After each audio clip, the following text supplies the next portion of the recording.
तो दोस्तों आज की वीडियो में बात करेंगे एनएमडीसी लिमिटेड के बारे में। बेसिकली कंपनी ने अपने क्वार्टर 4 के नंबर को डिस्क्लोज कर दिया है। तो चलिए देखते हैं क्या है क्वार्टर 4 के नंबर्स के अंदर। लेकिन उससे पहले बता दूं, कंपनी ने इस क्वार्टर में ₹2.85 प्रति शेयर के हिसाब से कंपनी ने इस क्वार्टर में डिविडेंड देने का भी ऐलान किया। तो याद रखिएगा, कंपनी की ओर से डिविडेंड की भी अनाउंसमेंट की गई है इस क्वार्टर में ₹2.85 के हिसाब से। चलिए नंबर देख लेते हैं। पिछले क्वार्टर की बात करें, पिछले क्वार्टर में कंपनी का टोटल रेवेन्यू जो कंपनी ने ऑपरेशन के थ्रू जनरेट किए थे 3,719 करोड़ के आसपास, पिछले साल 6,785 करोड़ के आसपास, जबकि अभी देखें तो कंपनी का रेवेन्यू 5,851 करोड़ के आसपास है। तो क्वार्टर देखें तो क्वार्टर कंपनी के रेवेन्यू के अंदर एक बड़ी तेजी आपको देखने को मिल रही है। कंपनी का रेवेन्यू देखा जाए तो एक अच्छा खासा जंप आपको दिखा रहा है, 50% के आसपास की तेजी है कंपनी के रेवेन्यू के अंदर। लेकिन अगर साल दर साल जाते हैं तो साल दर साल कंपनी का जो रेवेन्यू है उसके अंदर हल्की सी गिरावट भी आपको देखने को मिली। अप्रोक्सीमेटली बोल सकते हैं 15% के आसपास की गिरावट है साल दर साल कंपनी के रेवेन्यू के अंदर।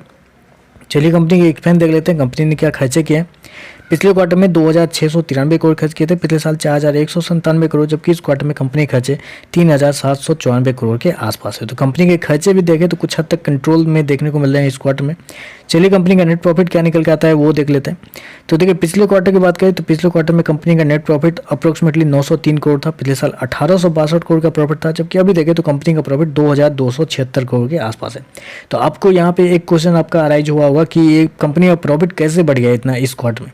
तो इस क्वार्टर में बढ़ने का एकमात्र रीजन ये भी कह सकते हैं कि इस क्वार्टर में कंपनी को एक्सेप्शनल आइटम के थ्रू 1,237 करोड़ का फायदा हुआ है। जी हाँ, एक्सेप्शनल आइटम के थ्रू कंपनी को 1,237 करोड़ का फायदा हुआ है।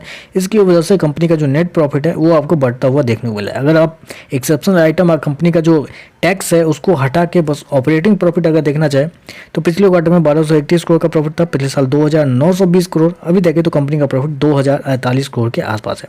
तो पिछले क्वार्टर से देखें तो पिछले क्वार्टर से अप्रोक्सीमेटली 60 से 70% के आसपास की तेजी है कंपनी के प्रॉफिट के अंदर।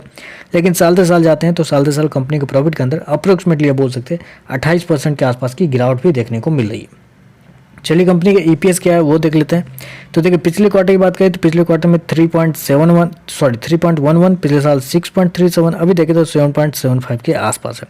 तो ओवरऑल देखें तो इस क्वार्टर के जो नंबर कंपनी ने दिखाए हैं वो मेरे हिसाब से थोड़े से मिक्स है, नहीं पॉजिटिव है नहीं नेगेटिव है, थोड़े से मिक्स नंबर है, क्योंकि साल दर साल गिरता हुआ देखने को मिला है कंपनी का रेवेन्यू प्रॉफिट, और क्वार्टर कंपनी का प्रॉफिट और रेवेन्यू दोनों बढ़ता हुआ देखने को मिला है।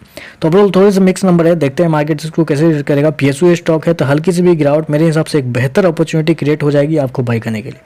तो बस आज के लिए बस इतना ही। वीडियो पसंद आए तो लाइक कीजिएगा, साथ में साथ चैनल को सब्सक्राइब जरूर कीजिएगा। धन्यवाद।